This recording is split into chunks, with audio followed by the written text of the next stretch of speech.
Welcome to this week's webinar. Today we'll be covering how to price your product.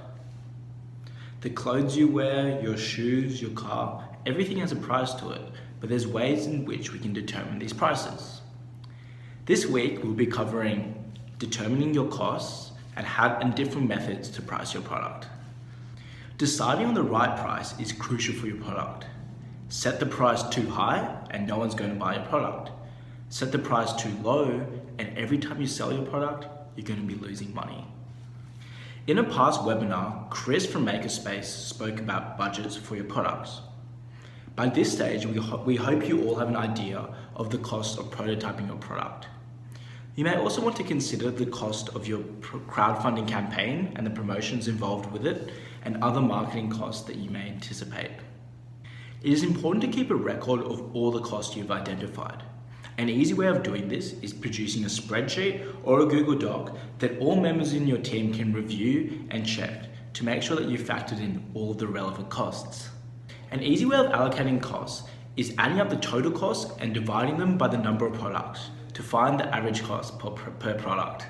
We aren't going to cover every minor cost, but it's important to understand that businesses also face costs such as electricity and rent that we're not going to factor in today.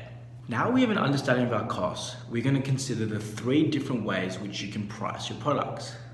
The first pricing strategy we're going to consider is probably the most widely used, and it is called cost plus margin pricing. It involves accounting for all your costs and adding a certain margin for your profit. We are also recommending that you put a 10% buffer in case something drastic happens with your costs. This means pricing your product up an extra 10% just for any unexpected costs that may occur. After adding this buffer, we can then add a profit margin. We recommend a 10% profit margin is a good place to start. After this, it is ultimately up to you. An example of this is if my stress reduction headphones cost $30 to create, I would add a 10% buffer, increasing my price to $33. I would then add another 10% for my profit as a profit margin. So I'll be pricing my headphones at $36 with a 20% increase. The second pricing method that we want you to be aware of is called competitor pricing.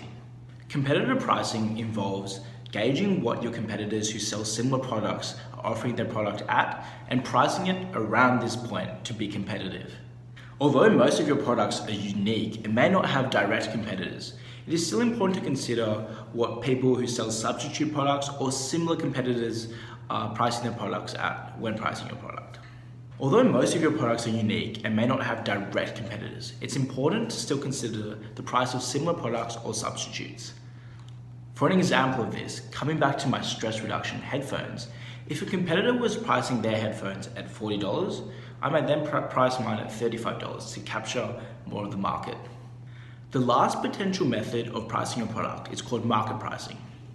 This essentially involves asking your customers what they'll be willing to pay for your product and then pricing accordingly. This can lead to substantial losses if your customers price your product at below cost price. For example, we said that my stress reduction headphones cost me $30 to make. If customers only value my product at $25 and I price it accordingly, I'm going to be making a $5 loss on each pair of my headphones that I sell. Out of the 3 main pricing strategies that we covered today, we recommend cost margin pricing with a 10% buffer and then a 10% profit margin.